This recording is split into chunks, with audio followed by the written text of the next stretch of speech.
ಕಲಿಯುಗ ಕ್ಲಾಸಸ್ಗೆ ಸ್ವಾಗತ. ನಾನು ನಿಮ್ಮ ಫೇವರೇಟ್ ಫಿಸಿಕ್ಸ್ ಟೀಚರ್ ಶ್ರೀವತ್ಸ.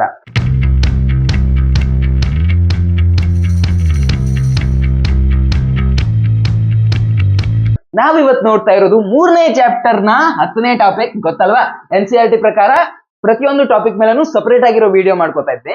ಇವತ್ತು ನಡೀತಾ ಇರೋದು 3ನೇ ಚಾಪ್ಟರ್ ನ 10ನೇ ಟಾಪಿಕ್ ಅಥವಾ 3ನೇ ಚಾಪ್ಟರ್ ನ 10ನೇ ವಿಡಿಯೋ. ಟಾಪಿಕ್ ಹೆಸರೇನಪ್ಪ? ಸೆಲ್ಸ್, EMF ಹಾಗೆ ಇಂಟರ್ನಲ್ ರೆಸಿಸ್ಟೆನ್ಸ್. ಈ ಮೂರರದು ಅರ್ಥ ಫಸ್ಟ್ ತಿಳ್ಕೊಳ್ಳೋಣ. ಈ ಮೂರರದು ಬಗ್ಗೆ ಏನೇನ್ ಕಾನ್ಸೆಪ್ಟ್ ಇದೆಯೋ ಅದನ್ನ ಅರ್ಥ ಮಾಡ್ಕೊಳ್ಳೋಣ. ಅದಾದ್ಮೇಲೆ ಆಸ್ ಯೂಶುವಲಿ ಆ ಕಾನ್ಸೆಪ್ಟ್ ಅನ್ನ ಗಟ್ಟಿ ಮಾಡ್ಕೊಳ್ಳೋದಕ್ಕೋಸ್ಕರ ಒಂದ್ ಸ್ವಲ್ಪ KCET ಲೆವೆಲ್ ಕ್ವಶನ್ ಗಳನ್ನ ಸಾಲ್ವ್ ಮಾಡ್ಕೊತಾ ಹೋಗೋಣ. ಇಲ್ಲಿ ಆಕ್ಚುಲಿ 3 ವಿಷಯದ ಬಗ್ಗೆ ಇದೆ. ಸೆಲ್ಸ್ ಬಗ್ಗೆ ಇದೆ, EMF ಬಗ್ಗೆ ಇದೆ, ಹಾಗೇನೆ ಇಂಟರ್ನಲ್ ರೆಸಿಸ್ಟೆನ್ಸ್ ಬಗ್ಗೆ ಇದೆ. ಹೌದಾ? ಸೆಲ್ಸ್ ಬಗ್ಗೆ ಅಂತೂ ನಿಮ್ಗೆ ಆಲ್ರೆಡಿ ಗೊತ್ತಿರುತ್ತೆ. ಏನು ಸೆಲ್ಸ್ ಅಂತಂದ್ರೆ, ಇಲ್ಲೊಂದು ಕಂಪ್ಲೀಟ್ ಇಲೆಕ್ಟ್ರಿಕಲ್ ಸರ್ಕ್ಯೂಟ್ ಇದೆ, ಒಂದ್ ಬಲ್ಬ್ ಕೊಟ್ಟಿದ್ದಾನೆ. ಈ ಬಲ್ಬ್ ಉರಿಬೇಕು ಅಂತಂದ್ರೆ ಅದಕ್ಕೆ ಎನರ್ಜಿ ಸಪ್ಲೈ ಮಾಡೋರು ಯಾರಪ್ಪ? ಅದೇ ಸೆಲ್ಲು. ಹೌದಾ? ಈ ಸೆಲ್ಲು ಈ ಬಲ್ಬ್ಗೆ ಎನರ್ಜಿನ ಸಪ್ಲೈ ಮಾಡ್ತಾ ಇದೆ. ಒಂದೇ ಇದ್ರೆ ನಾವ್ ಅದಕ್ಕೆ ಸೆಲ್ ಅಂತೀವಿ, ಒಂದಕ್ಕಿಂತ ಜಾಸ್ತಿ ಇರುವಂತ ಸೆಲ್ಗಳ ಸಿಸ್ಟಮ್ ಇದ್ರೆ ನಾವ್ ಅದಕ್ಕೆ ಬ್ಯಾಟ್ರಿ ಅಂತ ಕರಿತೀವಿ. ಸೊ ಇವಾಗ ಸೆಲ್ಲಿನ ಕೆಲಸ ಏನಪ್ಪಾ? ಈ ಸರ್ಕ್ಯೂಟ್ಗೆ ಒಂದು ಸ್ಟೆಡಿ ಕರೆಂಟ್ ಅನ್ನ ಸಪ್ಲೈ ಮಾಡೋದು ಸೆಲ್ಲಿನ ಕೆಲಸ. ಹೌದಾ? ಈಗ ಈ ಸೆಲ್ ಅಂತ ಬಂದ್ರೆ ಸೆಲ್ ಹೆಂಗ್ ಕೆಲಸ ಮಾಡುತ್ತೆ? ಸೆಲ್ ಎನರ್ಜಿ ಕೊಡುತ್ತೆ ಅಂದ್ರೆ ಸೆಲ್ ಅಲ್ಲಿ ಎನರ್ಜಿ ಹೇಗೆ ಪ್ರೊಡ್ಯೂಸ್ ಆಗುತ್ತೆ? ಸೆಲ್ ಒಳಗಡೆ ಬೇರೆ ಬೇರೆ ಕೆಮಿಕಲ್ಸ್ ಹಾಕಿರ್ತಾರೆ. ಆ ಕೆಮಿಕಲ್ ರಿಯಾಕ್ಷನ್ ಗಳಿಂದ ಸೆಲ್ ನಲ್ಲಿ ಎನರ್ಜಿ ಪ್ರೊಡ್ಯೂಸ್ ಆಗುತ್ತೆ. ಹೌದಾ? ಸೊ ಇಲ್ಲಿ ಸೆಲ್ ಅಂತ ಬಂದಾಗ ನೀವು ಇಲೆಕ್ಟ್ರೋಕೆಮಿಸ್ಟ್ರಿಲೆಲ್ಲ ಇಲೆಕ್ಟ್ರೋಲಿಟಿಕ್ ಸೆಲ್ಸ್ ಅಂತ ಕರಿತೀರಾ. ಅಂಗಡಿಲಿ ಹೋಗಿ ಈ ಒಂದ್ ಸೆಲ್ ಕೊಡಪ್ಪ ಅಂತಂದ್ರೆ ಅವ್ನು ಯಾವ್ದು ಕೊಡ್ತಾನೆ? ಅವನು ಡ್ರೈ ಸೆಲ್ ಕೊಡ್ತಾನೆ. ಆ ಡ್ರೈ ಸೆಲ್ ಬೇರೆ, ಇಲ್ಲಿರೋ ಎಲೆಕ್ಟ್ರೋಲಿಟಿಕ್ ಸೆಲ್ ಬೇರೆ. ಸರಿನಾ? ಇಲೆಕ್ಟ್ರೋಲಿಟಿಕ್ ಸೆಲ್ ಅಂದ್ರೆ ಏನಿರುತ್ತೆ? ನಿಮ್ಗೆ ಇಲೆಕ್ಟ್ರೋಕೆಮಿಸ್ಟ್ರಿ ಅದ್ರದ್ದೇ ಕಲ್ತಿರ್ತೀರಾ, ಸೊ ಅದನ್ನ ಎಕ್ಸ್ಪ್ಲೇನ್ ಮಾಡ್ತಾ ಹೋಗ್ತೀನಿ ನಾನು. ಏನಿರಲ್ಲ, ಒಂದ್ ಕಂಟೈನರ್ ಇರುತ್ತೆ. ಆ ಕಂಟೈನರ್ ಒಳಗಡೆ ನಾವು ಎಲೆಕ್ಟ್ರೋಲೈಟ್ ಅನ್ನ ಹಾಕಿರ್ತೀವಿ. ಇಲೆಕ್ಟ್ರೋಲೈಟ್ ಅಂತಂದ್ರೆ ಕರೆಂಟ್ ಅನ್ನ ಕಂಡಕ್ಟ್ ಮಾಡುವಂತ ಒಂದು ಲಿಕ್ವಿಡ್ ಅಂತ ನಾವು ಕರಿಬಹುದು. ಸರಿನಾ? ಅಲ್ಲಿ ಎರಡು ಇಲೆಕ್ಟ್ರೋಡ್ಸ್ ಇರ್ತವೆ. ಈ ಇಲೆಕ್ಟ್ರೋಡ್ ಅನ್ನ ಬೇರೆ ಮಟೀರಿಯಲ್ ಇಂದ ಮಾಡಿರ್ತಾರೆ, ಇಲ್ಲಿರೋ ಇಲೆಕ್ಟ್ರೋಡ್ ಅನ್ನ ಬೇರೆ ಮಟೀರಿಯಲ್ ಇಂದ ಮಾಡಿರ್ತಾರೆ. ಸೊ ಏನಾಗುತ್ತೆ ಅವಾಗ? ಈ ಒಳಗಡೆ ಇರೋ ಕೆಮಿಕಲ್ ಅಥವಾ ಇಲೆಕ್ಟ್ರೋಲೈಟ್ ಏನಿದೆಯೋ ಅದು ಈ ಮಟೀರಿಯಲ್ ಜೊತೆನೂ ರಿಯಾಕ್ಟ್ ಮಾಡುತ್ತೆ, ಈ ಮಟೀರಿಯಲ್ ಜೊತೆನೂ ಒಂದ್ ಸ್ವಲ್ಪ ರಿಯಾಕ್ಟ್ ಮಾಡುತ್ತೆ. ಅವಾಗ ಯಾವುದೋ ಒಂದು ಸೈಡ್ ನಲ್ಲಿ, depending upon it's chemical properties, ಯಾವುದೋ ಒಂದು ಸೈಡ್ ಅಲ್ಲಿ ಪಾಸಿಟಿವ್ ಚಾರ್ಜ್ಗಳು ಜಮಾಯಿಸುತ್ತೆ, ಇನ್ನೊಂದ್ ಕಡೆಗೆ ನೆಗೆಟಿವ್ ಚಾರ್ಜ್ಗಳು ಜಮಾಯಿಸುತ್ತೆ. ಇದ್ರ ಬಗ್ಗೆ ಡೀಟೇಲ್ ಆಗಿ ಕಲಿಬೇಕು ಅಂದ್ರೆ ನೀವು ಇಲೆಕ್ಟ್ರೋಕೆಮಿಸ್ಟ್ರಿ ನೋಡ್ಬೇಕು. ಸರಿನಾ? ಈಗ ನಾನು ಇಷ್ಟೇ ಹೇಳಬಲ್ಲೆ. ಈಗ ನಮ್ದು ಒಂದು ಎಲೆಕ್ಟ್ರೋಲೈಟಿಕ್ ಸೆಲ್ ರೆಡಿ ಆಯ್ತು. ಸೆಲ್ ಏನ್ ಮಾಡ್ತಾ ಇದೆ? ತನ್ನ ಒಳಗಡೆ ಆಗುವಂತಹ ಕೆಮಿಕಲ್ ರಿಯಾಕ್ಷನ್ ಏನಿದೆಯೋ ಅದ್ರ ಮೂಲಕ ಎನರ್ಜಿಯನ್ನ ಪಡ್ಕೊಂಡಿದೆ. ಈಗ ಈ ಎನರ್ಜಿಯನ್ನ ಅದು ಒಂದು ಸರ್ಕ್ಯೂಟ್ಗೆ ಸಪ್ಲೈ ಮಾಡುವಷ್ಟು ಕೇಪೇಬಲ್ ಆಗಿದೆ. ಸರಿನಾ? ಈಗ ಸೆಲ್ ಅಂತ ನೋಡಿದ್ರೆ ಈ ಸೆಲ್ ನಲ್ಲಿ ಚಾರ್ಜಸ್ ಹೇಗೆ ಫ್ಲೋ ಆಗೋದು? ಸೆಲ್ ಬಗ್ಗೆ ಕಲ್ತಾಯ್ತು, 3 ಹಕ್ಕಿನಲ್ಲಿ 1 ಹಕ್ಕಿ ಬಗ್ಗೆ ಕಲ್ತಾಯ್ತು. ಇನ್ನು 2 ಹಕ್ಕಿ ಬಗ್ಗೆ ಕಲಿಯೋದಿದೆ, ನೋಡೋಣ. ಸರಿನಾ? ಸೊ ಇಲ್ಲಿ ಚಾರ್ಜಸ್ ಇದೆ. ಪಾಸಿಟಿವ್ ಎಂಡ್ ಇದು ಪಾಸಿಟಿವ್ ಎಂಡ್, ಯಾಕಂದ್ರೆ ಪಾಸಿಟಿವ್ ಚಾರ್ಜಸ್ ಈ ಕಡೆ ಇದೆ, ಇದು ನೆಗೆಟಿವ್ ಎಂಡ್. ಸೊ ಈ ಪಾಸಿಟಿವ್ ಎಂಡ್ ನಿಂದ ನೆಗೆಟಿವ್ ಎಂಡ್ಗೆ ಕರೆಂಟ್ ಫ್ಲೋ ಆಗುತ್ತೆ. ಕರೆಂಟ್ ಈ ರೀತಿಯಾಗಿ ಫ್ಲೋ ಆಗುತ್ತೆ. ಹೌದಾ? ಅಥವಾ ನೀವು ಫ್ರೀ ಎಲೆಕ್ಟ್ರಾನ್ ಫ್ಲೋ ಈ ಸರ್ಕ್ಯೂಟ್ ಅಲ್ಲಿ ಯಾವ ರೀತಿ ಆಗ್ತಾ ಇದೆ ಅಂತ ಕೇಳಿದ್ರೆ ಏನ್ ಹೇಳ್ತೀರಾ? ಕರೆಂಟ್ ಹಿಂಗೂ ಇದೆ ಅಂತಂದ್ರೆ ಫ್ರೀ ಎಲೆಕ್ಟ್ರಾನ್ ನ ಡೈರೆಕ್ಷನ್, ಫ್ರೀ ಎಲೆಕ್ಟ್ರಾನ್ ಫ್ಲೋ ನ ಡೈರೆಕ್ಷನ್ ನಾವು ಉಲ್ಟಾ ತೋರಿಸ್ತೀವಿ. ಈ ರೀತಿ ಫ್ರೀ ಎಲೆಕ್ಟ್ರಾನ್ ಹೋಗ್ತಾ ಇದೆ ಅಂತ ನಾವು ಹೇಳ್ತೀವಿ. ಸರಿನಾ? ಕರೆಂಟ್ ಡೈರೆಕ್ಷನ್ ಹೆಂಗಿದ್ರೆ ಫ್ರೀ ಎಲೆಕ್ಟ್ರಾನ್ ಫ್ಲೋ ನ ಡೈರೆಕ್ಷನ್ ಈ ರೀತಿಯಾಗಿರುತ್ತೆ, ನಮಗೆ ಗೊತ್ತಿರುವಂತ ವಿಚಾರ. ಕರೆಂಟ್ ನ ಡೈರೆಕ್ಷನ್ ಹೀಗಿದ್ರೆ ಫ್ಲೋ ಆಫ್ ನೆಗೆಟಿವ್ ಚಾರ್ಜ್ ಹೀಗಿರುತ್ತೆ, ನಮಗೆ ಗೊತ್ತಿರುವಂತ ವಿಚಾರ. ಹೌದಾ?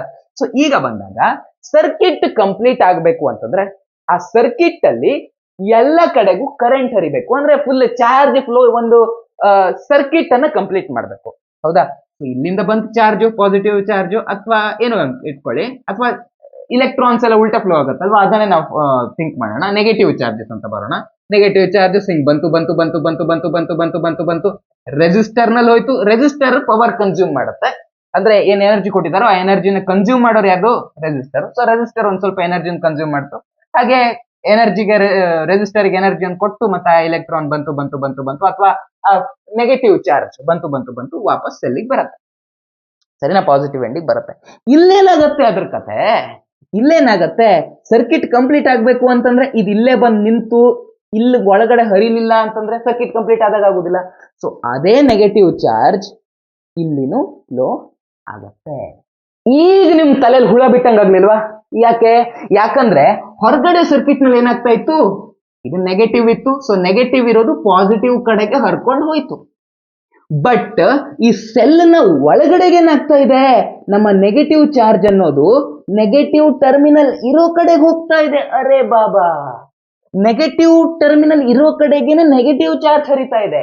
ಇದು ಹೇಗ್ ಸಾಧ್ಯಪ್ಪ ಅಂತಂದ್ರೆ, ಈ ನೆಗೆಟಿವ್ ಚಾರ್ಜ್ಗೆ ಯಾರೋ ಸಿಕ್ಕಾಪಟ್ಟೆ ಎನರ್ಜಿ ಕೊಟ್ಟಿದ್ದಾರೆ ಅನ್ನೋದು. ಆ ಎನರ್ಜಿ ಕೊಟ್ಟಿರೋರು ಯಾರು? ಈ ಸೆಲ್. ಆ ಸೆಲ್ ನಲ್ಲಿ ನಡೀತಾ ಇರುವ ಕೆಮಿಕಲ್ ರಿಯಾಕ್ಷನ್ ಗಳಿಂದ ಅದಕ್ಕೆ ಎನರ್ಜಿ ಸಿಕ್ಕಿದ್ಯೋ, ಆ ಎನರ್ಜಿಯಿಂದ ಅದು ತಾನು ನ್ಯಾಚುರಲ್ ಆಗಿ ಹೋಗಬೇಕಾಗಿರುವ ದಿಕ್ಕಿಗೆ ಹೋಗದೆ ಅದರ ವಿರುದ್ಧ ದಿಕ್ಕಿಗೆ ಹೋಗಿದೆ. ನೆಗೆಟಿವ್ ಚಾರ್ಜ್ ಇದ್ರೂನು ಇದು ಪಾಸಿಟಿವ್ ಕಡೆ ಹೋಗ್ಬೇಕಾಗಿತ್ತು, ಹೌದಾ? ಬಟ್ ಈ ನೆಗೆಟಿವ್ ಚಾರ್ಜ್ ಇದ್ರೂನು ಅದು ನೆಗೆಟಿವ್ ಟರ್ಮಿನಲ್ ಕಡೆಗೆ ಹೋಗಿದೆ. ಓಕೆನಾ? ಸೊ ಈ ರೀತಿ ಆದಾಗೆ ಅಲ್ವಾ ನಮ್ಗೊಂದು ಪೊಟೆನ್ಶಿಯಲ್ ಡಿಫರೆನ್ಸ್ ಕ್ರಿಯೇಟ್ ಆಗೋದು, ಇದರಿಂದನೇ ನಮ್ಗೆ ಎನರ್ಜಿ ಸಿಗೋದು. ಫಾರ್ ಎಕ್ಸಾಂಪಲ್, ನಾವು ಸ್ಟಾರ್ಟಿಂಗ್ ಅಲ್ಲಿ ಎಲೆಕ್ಟ್ರೋಸ್ಟಾಟಿಕ್ ಚಾಪ್ಟರ್ ನಲ್ಲಿ ಕಲ್ತಿದ್ವಿ, ಹೌದಾ? ಒಂದು ಪಾಸಿಟಿವ್ ಚಾರ್ಜ್ ಇದೆ, ಇಲ್ಲೊಂದು ಪಾಸಿಟಿವ್ ಚಾರ್ಜ್ ಇಟ್ರೆ, ಸಪೋಸ್ ಇನ್ನೊಂದು ಟೆಸ್ಟ್ ಚಾರ್ಜ್ ಅನ್ನ ಇಟ್ರೆ, ಅದು ನ್ಯಾಚುರಲ್ ಆಗಿ ಹೇಗೆ ಹೋಗುತ್ತೆ? ನ್ಯಾಚುರಲ್ ಆಗಿ ಹೀಗೆ ಹೋಗುತ್ತೆ ಅದು.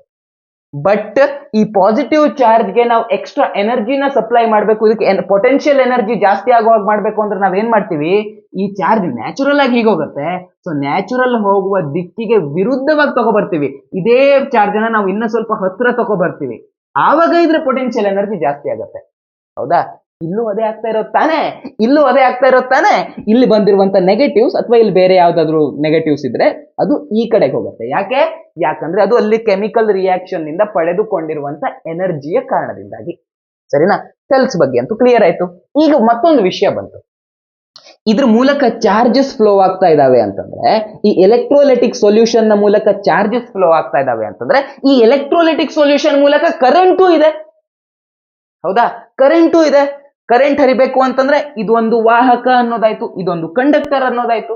ಈ ಕಂಡಕ್ಟರ್ ಅಂದ್ಮೇಲೆ ಪ್ರತಿ ಕಂಡಕ್ಟರ್ಗೂ ಒಂದ್ ಸ್ವಲ್ಪ ಆದ್ರೂ ರೆಸಿಸ್ಟೆನ್ಸ್ ಇದ್ದೇ ಇರತ್ತೆ. ಸೆಲ್ಗೆ ಹೊರಗಡೆ ನಾನು ಬೇರೆ ರೆಸಿಸ್ಟೆನ್ಸ್ ಕೊಟ್ಟಿದ್ದೇನೆ, this is external resistance. But cell ಒಳಗಡೆ ಇರುವಂತಹ ಮಟೀರಿಯಲ್ ಗಳಿಂದಾನೇ ಒಂದು ರೆಸಿಸ್ಟೆನ್ಸ್ ಇಲ್ಲಿ ಉಟ್ಕೊಂತಲ್ವಾ? ಆಗ್ಬೇಕಂದ್ರೆ ಇದರಲ್ಲಿ ಇಲೆಕ್ಟ್ರೋಲೈಟಿಕ್ ಸೊಲ್ಯೂಷನ್ ಅಂತ ಇಲ್ಲಿ ಬಂದ್ರೆ ಅದಕ್ಕೂ ಒಂದು ತನ್ನದೇ ಆಗಿರೋ ರೆಸಿಸ್ಟೆನ್ಸ್ ಇರುತ್ತೆ. ಸೊ ಇದು ಸೆಲ್ನ ಒಳಗಡೆಗೆ ಇರೋ ರೆಸಿಸ್ಟೆನ್ಸ್, ಹೀಗಾಗಿ ಇದರ ರೆಸಿಸ್ಟೆನ್ಸ್ ಅನ್ನ ಇಂಟರ್ನಲ್ ರೆಸಿಸ್ಟೆನ್ಸ್ ಅಂತ ಕರಿತೀವಿ. 3 ಹಕ್ಕಿ ಇತ್ತು, 2 ಹಕ್ಕಿನ ಆಲ್ರೆಡಿ ಹೊಡೆದಾಯ್ತು. ಇನ್ EMF ಅಂದ್ರೆ ಏನು ಅನ್ನೋದು ತಿಳ್ಕೊಬೇಕಾಗಿದೆ ಅಷ್ಟೇ. ಅಂಗಡಿಯಲ್ಲಿ ಸೆಲ್ ತಗೊಂಡ್ಬರೋಕ್ ಹೋಗ್ತೀರಾ, ಹೌದಾ? ಸೆಲ್ ಕೊಡಪ್ಪ, ಒಂದು ಪೆನ್ಸಿಲ್ ಸೆಲ್ ನೀವು ಅಂಗಡಿಯಲ್ಲಿ ತಗೊಂಡ್ಬರ್ತದೆ ಅಂದ್ರೆ 1.5 ವೋಲ್ಟ್ ಇರುತ್ತದು. ಸೊ 1.5 ವೋಲ್ಟ್ ಸೆಲ್ ಇರತ್ತಲ್ವಾ, ಅದರಿಂದ ನಮ್ಗೇನು, ಅದನ್ನ ನಾನು ಒಂದು ಸರ್ಕ್ಯೂಟ್ ಕನೆಕ್ಟ್ ಮಾಡಿದ್ದೇನೆ ಅಥವಾ ಆ ಸೆಲ್ ನಲ್ಲಿ ನಾನು ರಿಮೋಟ್ ನಡೆಸ್ತಾ ಇದ್ದೇನೆ ಅಂತ ಇಟ್ಕೊಳ್ಳಿ, ಅಥವಾ ಏನೋ ಆ ಸೆಲ್ ನಿಂದ ನಾವು ಒಂದು ಬಲ್ಬ್ಗೆ ಕನೆಕ್ಟ್ ಮಾಡ್ಕೊಂಡಿದ್ದೀನಿ. ಈಗ ಆ ಬಲ್ಬ್ಗೆ 1.5 ವೋಲ್ಟೇಜ್ ಸಪ್ಲೈ ಆಗ್ತಾ ಇರತ್ತಾ? ಆಗಲ್ಲ. 1.5 ವೋಲ್ಟ್ಗಿಂತ ಒಂದ್ ಸ್ವಲ್ಪ ಕಮ್ಮಿ ಸಪ್ಲೈ ಆಗತ್ತೆ. ಯಾಕೆ ಈ ರೀತಿಯಾಗಿ ಆಗತ್ತೆ? ಸಪೋಸ್ ಆ ಸೆಲ್ ತಗೊಂಡ್ಬಂದಿನಿ ನಾನು, ಸರಿನಾ? ಈ ಸೆಲ್ ಅನ್ನು ತಗೊಬಂದಿದ್ದೀನಿ, ಇದನ್ನು ತಗೊಂಡೋಗಿ ನಾನು ಬಲ್ಬ್ಗೆ ಕೊಟ್ಟಿದ್ದೀನಿ ಅಂತ ಇಟ್ಕೊಳ್ಳಿ. ಇದು 1.5 ವೋಲ್ಟಿನ ಸೆಲ್ಲು. ಬಟ್ ಈ ಬಲ್ಬ್ ಕನ್ಸ್ಯೂಮ್ ಮಾಡ್ತಾ ಇರುವಂತ ವೋಲ್ಟೇಜ್ ಏನಿದೆಯೋ ಅದು 1.5 ವೋಲ್ಟ್ ಇರಲ್ಲ, ಕಮ್ಮಿ ಇರುತ್ತೆ. ಯಾಕಪ್ಪ ಅಂತಂದ್ರೆ ಆ ಸೆಲ್ ನ ಒಳಗಡೆ ಇದಕ್ಕೆ ಕನೆಕ್ಟ್ ಆಗಿರೋದು ಬರೀ ಬಲ್ಬ್ನ ರೆಸಿಸ್ಟೆನ್ಸ್ ಮಾತ್ರ ಅಲ್ಲ, ಸೆಲ್ ನ ಒಳಗಡೆಗೆ ಅದರ ಇಂಟರ್ನಲ್ ರೆಸಿಸ್ಟೆನ್ಸ್ ಕೂಡ ಇರತ್ತೆ. ಸೊ ಈ ಸೆಲ್ ನಿಂದ ಪ್ರೊಡ್ಯೂಸ್ ಆಗ್ತಾ ಇರೋ ವೋಲ್ಟೇಜ್ ಅನ್ನ ತಿಂತಿರೋರು ಯಾರ್ಯಾರಿಲ್ಲಿ? ಇವನು ವೋಲ್ಟೇಜ್ ತಿಂತಿದ್ದಾನೆ, ಜೊತೆಗೆ ಸೆಲ್ ನ ಒಳಗಡೆ ಇರುವಂತ ಇಂಟರ್ನಲ್ ರೆಸಿಸ್ಟೆನ್ಸ್ ಕೂಡ ಆ ವೋಲ್ಟ್ ಅನ್ನ ತಿಂತಾ ಇದೆ, ಹೌದಾ? ಸೊ ಈ 1.5 ವೋಲ್ಟಿನ ಸೆಲ್ಲು ಅಂತ ನಾವೇನ್ ಹೇಳಿದ್ವೋ ಅಂತ ಅದಕ್ಕೇನು ಲೇಬಲ್ ಎಲ್ಲ ಹಾಕಿರ್ತಾರೋ ಅದು ಅದರ EMF. ಬಟ್ ಸೆಲ್ ಆಕ್ಚುಯಲ್ ಆಗಿ ಏನು ವೋಲ್ಟೇಜ್ ಕೊಡ್ತಾ ಇದೆಯೋ, ಇದು 1.5 ವೋಲ್ಟ್ ಗಿಂತ ಕಮ್ಮಿ ಇರುತ್ತಲ್ವಾ, ಸೆಲ್ ಆಕ್ಚುಲಿ ಏನು ವೋಲ್ಟೇಜ್ ಅನ್ನ ಕೊಡ್ತಾ ಇದೆಯೋ ಆ ಕ್ಷಣಕ್ಕೆ, ಅದನ್ನ ನಾವು ಟರ್ಮಿನಲ್ ಪೊಟೆನ್ಶಿಯಲ್ ಡಿಫರೆನ್ಸ್ ಅಥವಾ ನಾರ್ಮಲ್ ಆಗಿ ಪೊಟೆನ್ಶಿಯಲ್ ಡಿಫರೆನ್ಸ್ ಅಂತ ಕರಿತೀವಿ, ಅಥವಾ ಅದನ್ನೇ ವೋಲ್ಟೇಜ್ ಅಂತ ಕೂಡ ನಾವು ಕರಿಬಹುದು. EMF ಅಂದ್ರೆ ಏನು ಹಾಗಾದ್ರೆ? ಒಂದು ಸೆಲ್ ಇರುತ್ತೆ, ಆ ಸೆಲ್ ಇಂದ ಕರೆಂಟ್ ಅನ್ನ ಡ್ರಾ ಮಾಡದೇ ಇರುವ ಸಂದರ್ಭದಲ್ಲಿ ಅದರ ವೋಲ್ಟೇಜ್ ಏನಿತ್ತು, ಅದೇನು ವೋಲ್ಟೇಜ್ ಕೊಡುತ್ತೋ ಅದನ್ನ ನಾವು EMF ಅಂತ ಕರಿಬಹುದು. ಈ ಸೆಲ್ ಇಂದ ಕರೆಂಟ್ ಅನ್ನ ಡ್ರಾ ಮಾಡ್ತಾ ಇದ್ದಾಗ, ಅಥವಾ ಏನೋ ಒಂದು ರೆಸಿಸ್ಟರ್ ಕನೆಕ್ಟ್ ಮಾಡಿದೀನಿ, ಸರ್ಕ್ಯೂಟ್ ಕಂಪ್ಲೀಟ್ ಮಾಡಿದೀನಿ ಅಂದಾಗ ಆ ವ್ಯಾಲ್ಯೂ ಅವಾಗ ಅದೇನು ವೋಲ್ಟೇಜ್ ಕೊಡುತ್ತೋ ಅದು EMF ಗಿಂತ ಕಮ್ಮಿ ಬರುತ್ತೆ, ಹೌದಾ? EMF ಅಂತಂದ್ರೆ ಸೆಲ್ಲು ಕರೆಂಟ್ ಅನ್ನ ಡ್ರಾ ಮಾಡದೇ ಇರುವ ಸಂದರ್ಭದಲ್ಲಿ ಆ ಸೆಲ್ ನ ವೋಲ್ಟೇಜ್ ಏನಿರುತ್ತೋ ಅದನ್ನ EMF ಅಂತ ಕರಿಬಹುದು, ಸರಿನಾ?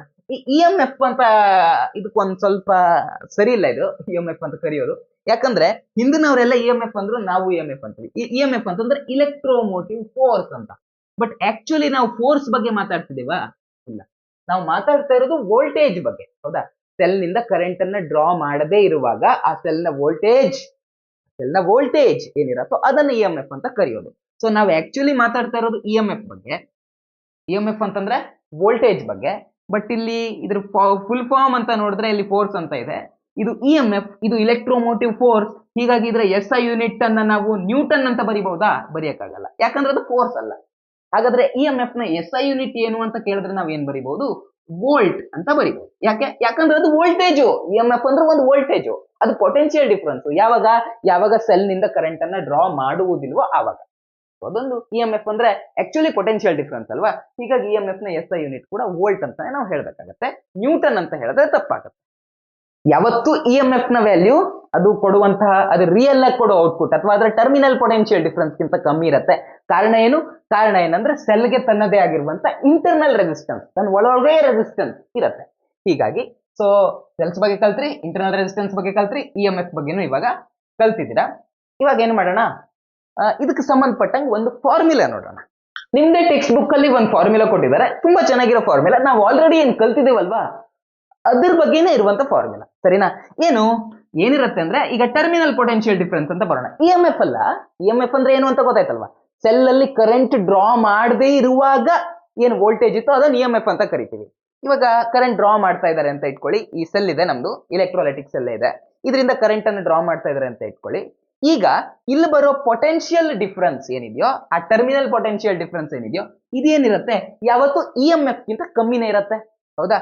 ಸೊ ಇ ಎಂ ಎಫ್ ಗಿಂತ ಕಮ್ಮಿ ಇರುತ್ತೆ. ಎಷ್ಟು ಕಮ್ಮಿ ಇರುತ್ತೆ? ಐ ಆರ್ ನಷ್ಟು ಕಮ್ಮಿ ಇರುತ್ತೆ. ಇದೇ ನಮ್ಮ ಫಾರ್ಮುಲಾ. ವೆರಿ ಸಿಂಪಲ್ ಫಾರ್ಮುಲಾ, ಸೀದಾ ತಲೆಗೆ ಹೋಯ್ತು ತಾನೆ. ಪೊಟೆನ್ಶಿಯಲ್ ಡಿಫರೆನ್ಸ್ ಅನ್ನೋದು ಇ ಎಂ ಎಫ್ ಗಿಂತ ಸ್ವಲ್ಪ ಕಮ್ಮಿ ಇರುತ್ತೆ, ಹೀಗಾಗಿ ಮೈನಸ್ ಮಾಡ್ಕೊಂಡಿದೀವಿ. ಇಲ್ಲಿ ವಿ ಅಂತಂದ್ರೆ ಏನು ಅನ್ನೋದು ನಿಮಗೆ ಗೊತ್ತಾಯ್ತು, ಪೊಟೆನ್ಶಿಯಲ್ ಡಿಫರೆನ್ಸ್. ಇಲ್ಲಿ ಬರ್ದಿದ್ದೇವಲ್ವಾ, ಇದನ್ನ ಈ ರೀತಿ ಇ ಅಂತ ಬರೀಲಿಲ್ಲ, ಸ್ವಲ್ಪ ಸ್ಟೈಲಿಶ್ ಆಗಿ ಈ ರೀತಿ ಬರ್ದಿದ್ದೀವಿ. ಸೊ ಇ ಎಂ ಎಫ್ ಗೆ ಈ ರೀತಿ ಸಿಂಬಲ್ ಅನ್ನ ನಾವು ಯೂಸ್ ಮಾಡ್ಕೋತೀವಿ, ಸರಿನಾ? ಮೈನಸ್ ಇಲ್ಲಿ ಐ ಇದೆ. ಐ ಅಂತಂದ್ರೆ ಏನು? ಐ ಅಂದ್ರೆ ಈ ಬ್ಯಾಟ್ರಿಯಿಂದ ಏನು ಕರೆಂಟ್ ಹೊರಗೋಗ್ತಾ ಇದೆಯೋ ಆ ಕರೆಂಟ್ ಐ ಅಂತಂದ್ರೆ. ಆರ್ ಅಂತಂದ್ರೆ ಏನು? ಆರ್ ಅಂತಂದ್ರೆ ರೆಸಿಸ್ಟೆನ್ಸ್ ಇರಬಹುದು, ಹೌದಾ? ಬಟ್ ಯಾವ ರೆಸಿಸ್ಟೆನ್ಸ್? ಈ ಸೆಲ್ ಅಂದ ತಕ್ಷಣ ಸೆಲ್ ನ ಒಳಗಡೆನೆ ಒಂದ್ ಸ್ವಲ್ಪ ರೆಸಿಸ್ಟೆನ್ಸ್ ಇರುತ್ತಲ್ವಾ, ಅಂದ್ರೆ ಅದರ ಇಂಟರ್ನಲ್ ರೆಸಿಸ್ಟೆನ್ಸ್ ಇರುತ್ತಲ್ವಾ, ಅದನ್ನ ಸ್ಮಾಲ್ ಆರ್ ಇಂದ ಕರೆಯೋದು. ಸೆಲ್ ನ ಒಳಗಡೆ ಇರೋ ಇಂಟರ್ನಲ್ ರೆಸಿಸ್ಟೆನ್ಸ್ ಅನ್ನ ನಾವು ಸ್ಮಾಲ್ ಆರ್ ನಿಂದ ಡಿನೋಟ್ ಮಾಡ್ತೀವಿ.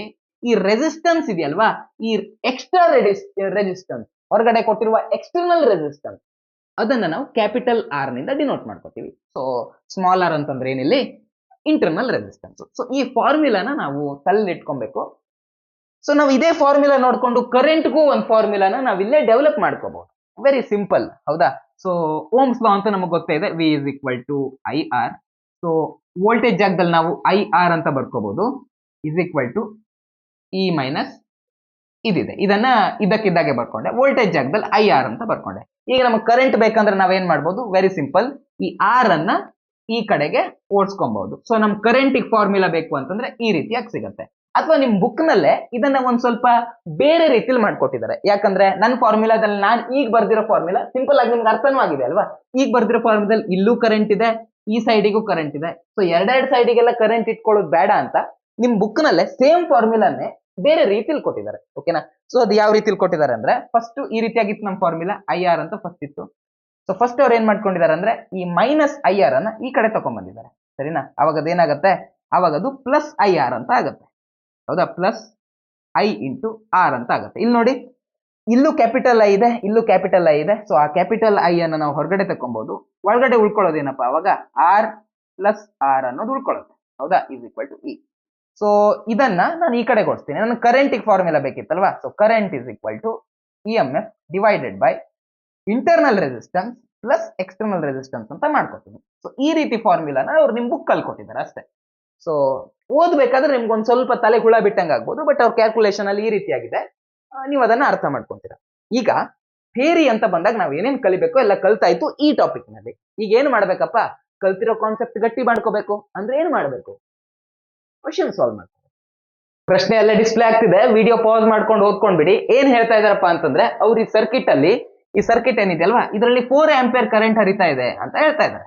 ಸೊ ಕರೆಂಟ್ ನ ವ್ಯಾಲ್ಯೂ ಅವರೇ ಕೊಟ್ಟಿದ್ದಾರೆ. ಕರೆಂಟ್ ವ್ಯಾಲ್ಯೂ ಎಷ್ಟಿದೆ? 4 ಆಂಪಿಯರ್ ಇದೆ. ಹಾಗೇನೆ ವೋಲ್ಟೇಜ್ ಅವರೇ ಕೊಟ್ಟಿದ್ದಾರೆ, 20 ವೋಲ್ಟ್ ಇದೆ ಅಂತ ಹೇಳ್ತಾ ಇದ್ದಾರೆ. ಇದ್ರಲ್ಲಿ 2 ರೆಸಿಸ್ಟೆನ್ಸ್ ಇರೋದು, ಇದ್ರಲ್ಲಿ 1 ರೆಸಿಸ್ಟೆನ್ಸ್ ನ ವ್ಯಾಲ್ಯೂ ಏನು ಬರಬಹುದು ಅಂತ ಕೇಳ್ತಾ ಇದ್ದಾರೆ.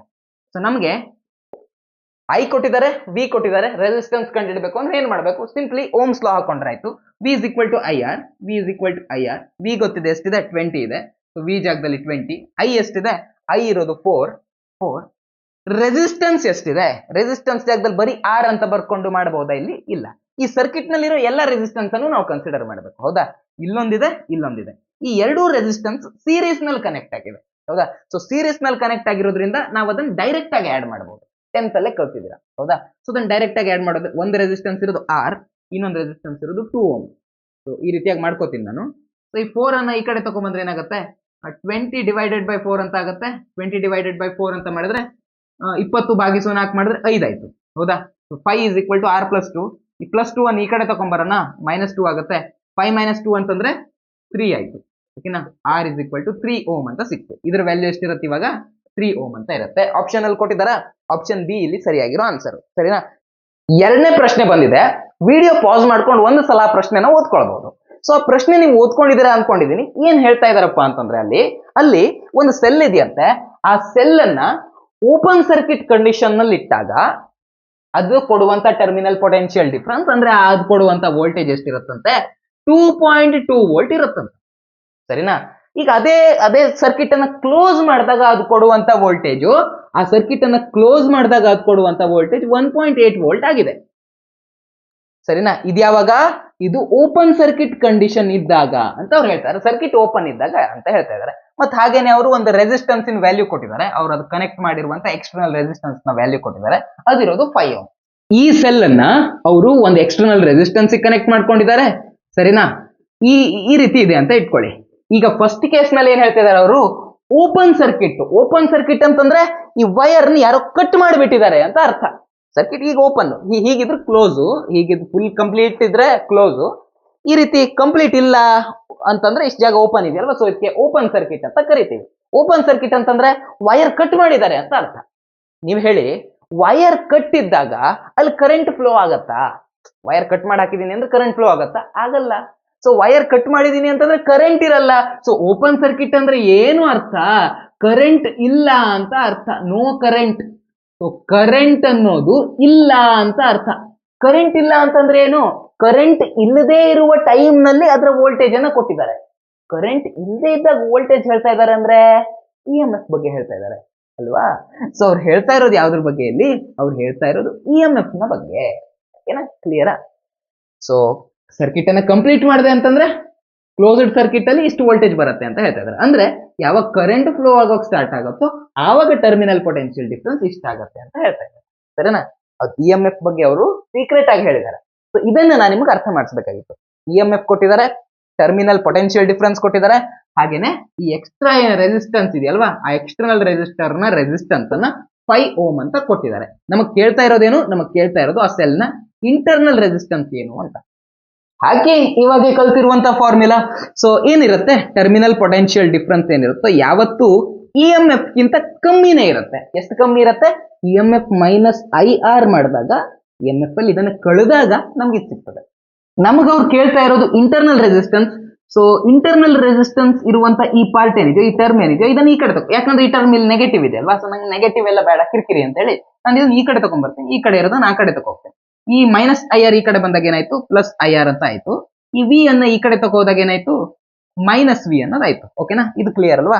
ನನ್ಗೆ ಇಂಟರ್ನಲ್ ರೆಸಿಸ್ಟೆನ್ಸ್ ಬೇಕು. ಸೊ ಇಂಟರ್ನಲ್ ರೆಸಿಸ್ಟೆನ್ಸ್ ಬೇಕು ಅಂದ್ರೆ ಸ್ಮಾಲ್ r ಬೇಕು. ಸೊ ಇದನ್ನ ಈ ಕಡೆಗೆ ತಗೊಂಡು ಹೋಗ್ತೇನೆ. ಇವಾಗ ಕ್ಲಿಯರ್ ಅಲ್ವಾ. ಸೊ ನಮ್ಗೆ ಇಷ್ಟರಲ್ಲಿ ಇದು ಕಂಡು ಹಿಡ್ಕೋಬೇಕು. ಇದ್ರ ವ್ಯಾಲ್ಯೂ ಗೊತ್ತು, ಇದ್ರ ವ್ಯಾಲ್ಯೂ ಗೊತ್ತು, ಬಟ್ ಕರೆಂಟ್ ನ ವ್ಯಾಲ್ಯೂ ಎಷ್ಟು ಅನ್ನೋದು ಗೊತ್ತಿಲ್ಲ. ಸೊ ನಾವಿವಾಗ ಫಸ್ಟ್ ಕರೆಂಟ್ ನ ವ್ಯಾಲ್ಯೂ ಏನಂತ ಕಂಡಿಡ್ಕೊಳ್ಳೋಣ. ಕರೆಂಟ್ ಕಂಡಿಡ್ಬೇಕಂದ್ರೆ ಸಿಂಪ್ಲಿ V = IR ಹಾಕೊಂಡ್ರೆ ಆಯ್ತು, ಹೌದಾ. ಸೊ ಓಮ್ಸ್ ಲಾ ಫಾರ್ಮುಲಾದಲ್ಲಿ ನಾವು ಆರಾಮಾಗಿ ಕರೆಂಟ್ ಅನ್ನ ತೆಕ್ಕೋಬಹುದು. ಸೊ ಕರೆಂಟ್ ಬೇಕು ಅಂದ್ರೆ ನಾನು ಏನ್ ಮಾಡ್ಕೋತೀನಿ, ಈ ರೆಸಿಸ್ಟೆನ್ಸ್ ಅನ್ನ ನಾನು ಈ ಕಡೆ ಓಡಿಸ್ಕೋತೀನಿ. ನಾವಿವಾಗ ಸದ್ಯ ಈ ರೆಸಿಸ್ಟೆನ್ಸ್ ಅನ್ನ ಕಂಡಿಡ್ಕೊಂಡು ಇದ್ರ ಬಗ್ಗೆ ಮಾತಾಡೋಣ, ಸರಿನಾ. ಈ ರೆಸಿಸ್ಟೆನ್ಸ್ ಗೆ ಓಮ್ಸ್ ಲಾ ಅನ್ನ ಅಪ್ಲೈ ಮಾಡೋಣ. ಈ ರೆಸಿಸ್ಟೆನ್ಸ್ ಗೆ ಓಮ್ಸ್ ಲಾ ಅನ್ನ ಅಪ್ಲೈ ಮಾಡ್ತಿದ್ದೀನಿ ಅಂತಂದ್ರೆ ನನಗೆ ರೆಸಿಸ್ಟೆನ್ಸ್ ನ ವ್ಯಾಲ್ಯೂದಲ್ಲಿ ನಾನು 5 ಅಂತ ಬರ್ಕೋಬಹುದು, ಹೌದಾ. ಇಲ್ಲಿ ನಾನು 5 ಅಂತ ಬರ್ಕೋಬಹುದು. ವೋಲ್ಟೇಜ್ ಜಾಗದಲ್ಲಿ ಎಷ್ಟು ಬರಿಬೇಕಪ್ಪ, ವೋಲ್ಟೇಜ್ ಜಾಗದಲ್ಲಿ ನಾನು ಅದ್ರ EMF ಬರಿಬೇಕೋ ಅಥವಾ ಈ ವೋಲ್ಟೇಜ್ ಬರಿಬೇಕೋ, ಈ ರೆಸಿಸ್ಟೆನ್ಸ್ ತಿನ್ನು ವೋಲ್ಟೇಜ್ ಎಷ್ಟಿದೆಯೋ ಅಷ್ಟನ್ನು ಬರಿಬೇಕು. ಯಾಕಂದ್ರೆ ನಾನು ಈ ರೆಸಿಸ್ಟೆನ್ಸ್ ಬಗ್ಗೆ ಮಾತಾಡ್ತಾ ಇದ್ದೀನಿ. ಹೌದಾ? ಇ ಎಂ ಎಫ್ ಅಂದ್ರೆ ಸೆಲ್ ನ ಒಳಗಡೆ ಇರುವಂತ ಇಂಟರ್ನಲ್ ರೆಸಿಸ್ಟೆನ್ಸ್ ಪ್ಲಸ್ ಇವನು ಇಬ್ರು ಸೇರು ತಿಂತಾ ಇರೋದು ಇ ಎಂ ಎಫ್. ಅವಾಗ ಇ ಎಂ ಎಫ್ ಸಿಗತ್ತೆ. ಹೌದಾ? ವಿ ಜಾಗದಲ್ಲಿ ಏನ್ ಬರಿಬಹುದು? ಇದನ್ನ ಬರಿಬಹುದು. ಸೊ ವಿ ಜಾಗದಲ್ಲಿ 1.8 ಅಂತ ಬರೀವ. 1.8 ಅಂತ ಬರ್ದಿದ್ದೀನಿ. ಐ ವ್ಯಾಲ್ಯೂ ನಮ್ಗೆ ಇಷ್ಟು ಸಿಕ್ತು. ಸೊ ಐ ಜಾಗದಲ್ಲಿ ಏನ್ ಬರಿಬಹುದು ನಾವು? ಈಗ ಸಿಕ್ಕಿರೋ ಕರೆಂಟ್ ನ ವ್ಯಾಲ್ಯೂನ ಸಬ್ಸ್ಟಿಟ್ಯೂಟ್ ಮಾಡ್ಕೊಳ್ಳಿ. ಕರೆಂಟ್ ನ ವ್ಯಾಲ್ಯೂ ಎಷ್ಟಿದೆ? 1.8 ಡಿವೈಡೆಡ್ ಬೈ 5 ಅಂತ ಇದೆ. ಸೊ ಕರೆಂಟ್ ನ ಜಾಗದಲ್ಲಿ 1.8 ಡಿವೈಡೆಡ್ ಬೈ 5 ಅಂತ ಬರ್ಕೋತೇನೆ. ಇ ಎಂ ಎಫ್ ಎಷ್ಟಿದೆ ನೋಡೋಣ. ಇ ಎಂ ಎಫ್ 2.2 ಇದೆ. ಈ ಜಾಗದಲ್ಲಿ ನಾನು ಈಸಿಯಾಗಿ 2.2 ಅಂತ ಬರ್ಕೋಬಹುದು. ಟರ್ಮಿನಲ್ ಪೊಟೆನ್ಶಿಯಲ್ ಡಿಫರೆನ್ಸ್ ಇರೋದು 1.8 ಇದೆ. ಸರಿನಾ? ಸೊ ಇದು 1.8 ಇದೆ. ಸೊ 2.2 ನಲ್ಲಿ 1.8 ಅನ್ನ ಮೈನಸ್ ಮಾಡಿದಾಗ ಏನ್ ಬರುತ್ತೆ? 2.2 ನಲ್ಲಿ 1.8 ಮೈನಸ್ ಮಾಡಿದ್ರೆ ಆಬ್ವಿಯಸ್ಲಿ ಇಟ್ ಇಸ್ 0.4. ಹೌದಾ? ಇಲ್ಲಿರೋದು 0.4 ಬರುತ್ತೆ. ಡಿವೈಡೆಡ್ ಬೈ ಕೆಳಗಡೆಗೆ 1.8 ಡಿವೈಡೆಡ್ ಬೈ 5 ಅಂತ ಇದೆ. ಸೊ ನಾನು ಏನ್ ಮಾಡ್ಕೋತೀನಿ ಅಂತಂದ್ರೆ ಕೆಳಗಡೆಗೆ ಏನಿತ್ತು? 1.8 ಡಿವೈಡೆಡ್ ಬೈ 5 ಅಂತ ಇತ್ತು. ಈ 5 ಏನಿದೆಯಲ್ವಾ, ಇದು ಡಿನಾಮಿನೇಟರ್ ಅಲ್ಲಿ ಇದೆ. ಸೊ ಇದನ್ನ ನಾನು ಏನ್ ಮಾಡ್ಕೋಬಹುದು? ಇದನ್ನ ನ್ಯೂಮರೇಟರ್ಗೆ ತಗೊಂಡು ಹೋಗ್ಬಹುದು. ಓಕೆನಾ? 5 ಅನ್ನ ಮೇಲ್ಗಡೆ ತಗೊಂಡು ಹೋಗ್ಬಹುದು. ಇದೇ ರೀತಿಯಲ್ಲಿ ಬರ್ಕೋಬಹುದು. ಸೊ 0.4 ಇಂಟು 5 ಮಾಡಿದ್ರೆ ಎಷ್ಟು ಬರುತ್ತೆ?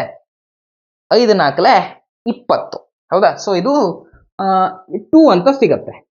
ಡಿವೈಡೆಡ್ ಬೈ 1.8 ಅಂತ ಇದೆ. ಡಿವೈಡೆಡ್ ಬೈ 1.8 ಅಂತ ಇದೆ. ಸರಿನಾ? ಸೊ 2 ಡಿವೈಡೆಡ್ ಬೈ 1.8 ಆಪ್ಷನ್ ಅಲ್ಲಿ ಇದೆಯಾ?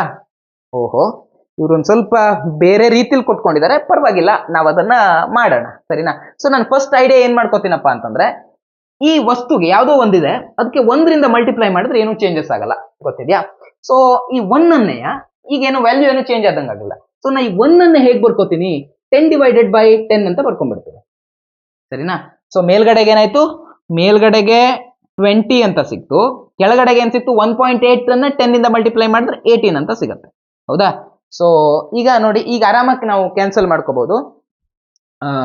2 9 18, 2 10 20. ಹೌದಾ? ಸೊ 10 ಡಿವೈಡೆಡ್ ಬೈ 9 ಅಂತ ನಮ್ಗೆ ಆನ್ಸರ್ ಸಿಕ್ಕಿದೆ.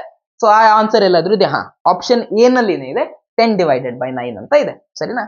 ಸೊ ಇದು ಇಂಟರ್ನಲ್ ರೆಸಿಸ್ಟೆನ್ಸ್. ಇಂಟರ್ನಲ್ ಆದ್ರೂ ಅದು ರೆಸಿಸ್ಟೆನ್ಸ್. ಸೊ ಓಮ್ ಅಂತಾನೆ ನಾವು SI ಯೂನಿಟ್ ಅನ್ನ ಬರಿಬಹುದು. ಇಲ್ಲಿಗೆ ನಮ್ಮ ಕ್ಲಾಸ್ ಮುಗೀತು. ಒಂದು ಹೋಮ್ ವರ್ಕ್ ಕೊಡ್ತಾ ಇದ್ದೇನೆ, ಡಿಸ್ಪ್ಲೇ ಮಾಡ್ತಾ ಇದ್ದೇನೆ. ವಿಡಿಯೋ ಪಾಸ್ ಮಾಡ್ಕೊಳ್ಳಿ. ಇದನ್ನ ನೀವೇ ಖುದ್ದಾಗಿ ಸಾಲ್ವ್ ಮಾಡಿ ಆನ್ಸರ್ ಏನ್ ಬರುತ್ತೆ ಅನ್ನೋದನ್ನ ಕಮೆಂಟ್ ಮಾಡಿ.